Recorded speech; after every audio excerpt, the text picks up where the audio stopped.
Hello friends, मैं doctor Ankit Maheshwari from premier gastro liver clinic Husainganj Lucknow.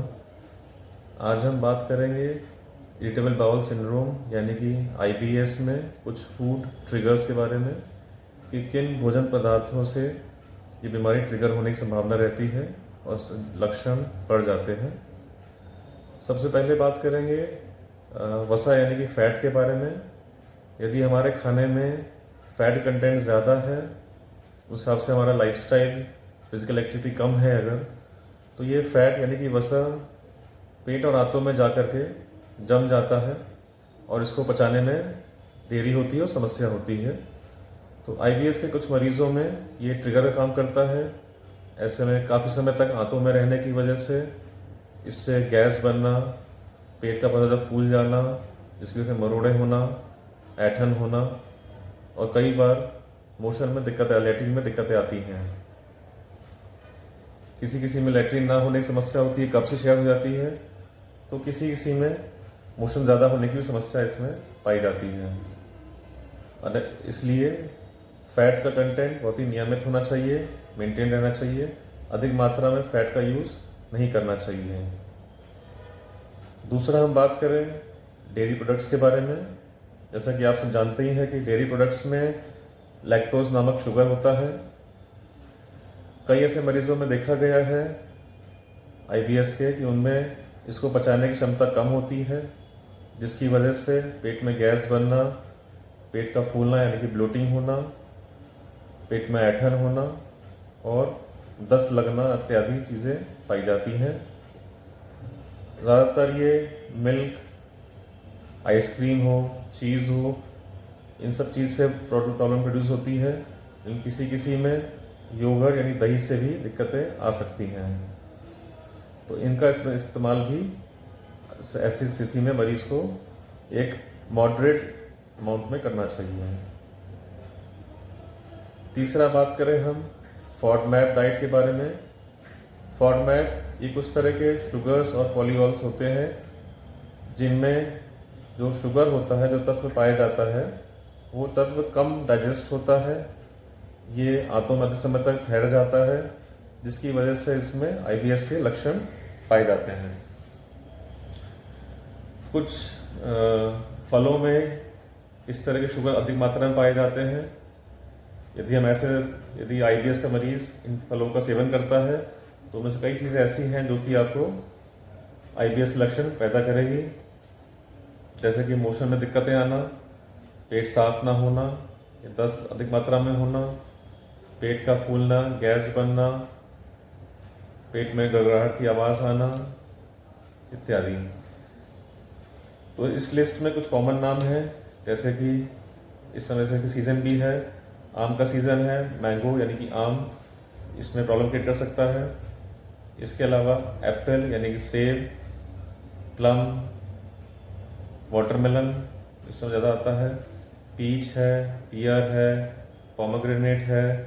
ये कुछ ऐसे फल हैं जिनमें कि ये तत्व ज़्यादा पाए जाते हैं और वो आईबीएस के लक्षण को बढ़ाता है। कुछ फलों में इसकी मात्रा काफ़ी कम भी पाई जाती है और ये डाइजेशन के दृष्टि से काफ़ी अच्छे माने जाते हैं आईबीएस के मरीज़ों में, जैसे कि बनाना हो गया, ग्रेप्स हो गए, ऑरेंजेस, कीवी और बेरी, जैसे कि ब्लूबेरी है या और कुछ तरह की जो बेरीज होती हैं, इनमें ये पदार्थ कम पाए जाते हैं और इसके सेवन से लक्षण मरीज में नहीं आते हैं। इसके अलावा कुछ सब्जियां हैं जिनमें कि फॉडमैप वाले कंपाउंड ज़्यादा पाए जाते हैं। जो सबसे मुख्यतः है क्रूसीफेरस वेजिटेबल्स, जैसे कि गोभी, इसके अलावा अनियन यानी कि प्याज, गार्लिक यानी कि लहसुन, पीस जैसे कि भिंडी है और मटर है, इसके अलावा मशरूम। ये कुछ ऐसी सब्जियां हैं जिनमें कि इसकी मात्रा ज़्यादा पाई जाती है और ये लक्षण पैदा करते हैं। इसके अलावा बात करें हम वीट के बारे में, वीट यानी गेहूँ। तो कुछ लोगों को तो गेहूँ उनके ग्लूटेन कंटेंट की वजह से डाइजेस्ट नहीं होता है और दस्त का कारण बनता है। इसके अलावा भी गेहूं में कुछ ऐसे तत्व पाए जाते हैं, कुछ ऐसे शुगर्स पाए जाते हैं जैसे कि फ्रक्टन, जो कि IBS के लक्षणों को ट्रिगर का काम करता है। इनसे पेट में गैस बनना, डकारे आना एवं दस्त यानी कि लूज मोशन होना हो सकता है। इसके अलावा बात करें हम लेग्यूम्स की या बीन्स की, लेग्यूम जैसे कि राजमा हो गया, लोबिया है, बीन्स में सोयाबीन है, तो इनके परत में भी कुछ ऐसे कंपाउंड शुगर जैसे पाए जाते हैं जिनसे कि वो अधिक समय तक पेट में मौजूद रहते हैं, जिनसे पेट में गैस बनना, ब्लोटिंग होना और पेट में ऐंठन पड़ती है। इनसे पाचन क्रिया खराब हो जाती है, इसीलिए इनको भी कम मात्रा में इस्तेमाल करना चाहिए और अच्छे से रिंस करके साफ करके ही इनका प्रयोग करना चाहिए खान पान में। इसके बारे से बात करें हम कुछ स्पाइसी फूड्स के बारे में, जिनमें कि तेल मसाला होता है, चिलीज होती हैं। तो ऐसे पदार्थ भी मरीज की आंत में इरिटेशन पैदा करती है, आंतों की मूवमेंट बढ़ा देती है, जिसकी वजह से वो एक ट्रिगर का काम करती हैं और लक्षण प्रोड्यूस करती हैं। ऐसे में मरीज को दस्त शुरू हो सकते हैं, पेट में ऐंठन होना, मरोड़ उठना और पेट का फूलना हो सकता है। इसके अलावा यदि हमारे खान पान में अधिक मात्रा में कोल्ड ड्रिंक्स हैं या सोडा का प्रयोग होता है तो ये भी पेट में गैस प्रोड्यूस करती हैं, पेट को में ब्लोटिंग पैदा करती हैं और पेट में क्रैम्प्स यानी ऐंठन हो सकती है। इसके अलावा अल्कोहल और दूसरे तरह के जो मादक पदार्थ हैं, इनके भी अधिक मात्रा में इस्तेमाल से ये पेट में और आंतों में इरिटेशन पैदा करते हैं, जिससे कि दस्त होना, पेट में हाजमा खराब हो जाना और पेट में गैस बनना, ये सब लक्षण पाए जा सकते हैं।